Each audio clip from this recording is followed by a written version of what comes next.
Assalamualaikum warahmatullahi wabarakatuh. Kembali lagi bersama saya Akbar, mahasiswa Fakultas Ekonomi, jurusan Akuntansi Universitas Negeri Gorontalo. Dalam video kali ini saya akan membahas mengenai sistem ekonomi Islam. Yang pertama, sistem didefinisikan sebagai suatu organisasi berbagai unsur yang saling berhubungan satu sama lain. Unsur-unsur tersebut juga saling memengaruhi dan saling bekerja sama untuk mencapai suatu tujuan tertentu. Dalam berbagai ayat, sejak Allah SWT tidak hanya menyuruh kita sholat, berpuasa saja, tetapi juga untuk mencari nafkah secara halal. Proses memenuhi kebutuhan hidup inilah yang kemudian menghasilkan kegiatan ekonomi seperti jual beli, produksi, distribusi, termasuk bagaimana membantu dan menanggulangi orang yang tidak bisa masuk dalam kegiatan ekonomi, baik itu dengan zakat, wakaf, infak, ataupun sedekah. Prinsip dasar ekonomi Islam memiliki sifat dasar sebagai ekonomi rabbani dan instan. Disebut ekonomi rabbani karena syarat dengan arahan dan nilai-nilai ilahilah. Lalu ekonomi Islam dikatakan memiliki dasar sebagai ekonomi insani karena sistem ekonomi ini dilaksanakan dan ditujukan untuk kemakmuran manusia.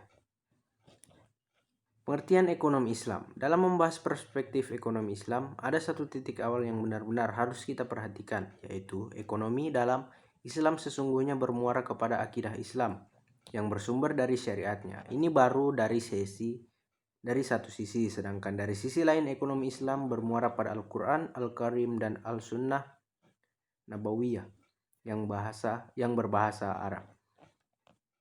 Ilmu ekonomi Islam merupakan ilmu pengetahuan sosial yang mempelajari masalah-masalah ekonomi rakyat yang dipahami oleh nilai-nilai Islam.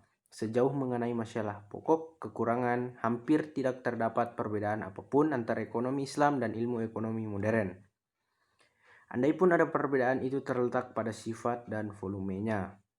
Itulah sebabnya mengapa perbedaan dan pokok di antara kedua sistem itu ekonomi dapat dikemukakan dengan memerhatikan penanganan masalah pilihan. Karakteristik ekonomi Islam yang pertama, meluruskan kekeliruan pandangan yang nilai ekonomi kapitalis memberikan penghargaan terhadap prinsip hak milik dan sosialis, tidak bertentangan dengan metode ekonomi Islam. Kemudian yang kedua, membantu para ekonom muslim yang telah berkecimpung dalam teori ekonomi konvensional dalam memahami ekonomi Islam.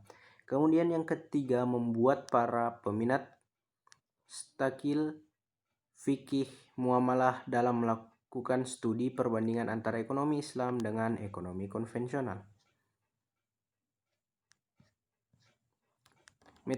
Metodologi ekonomi Islam, yaitu setiap sistem ekonomi pasti didasarkan atas ideologi yang memberikan landasan dan tujuannya di satu pihak dan aksioma-aksioma seperti prinsip-prinsipnya di lain pihak. Proses yang diikuti dengan seperangkat aksioma dan prinsip-prinsip dimaksudkan untuk lebih mendekatkan tujuan sistem tersebut merupakan landasan dari sistem yang bisa diuji. Validitas sistem ekonomi dapat diuji dengan konsistensi internalnya, kesesuaiannya dengan berbagai sistem yang mengatur aspek-aspek kehidupan lainnya, dan kemungkinannya untuk berkembang dan tumbuh. Itu tadi materi dari saya mengenai ekonomi Islam, sistem ekonomi Islam. Lebih dan kurangnya mohon dimaafkan. Assalamualaikum warahmatullahi wabarakatuh.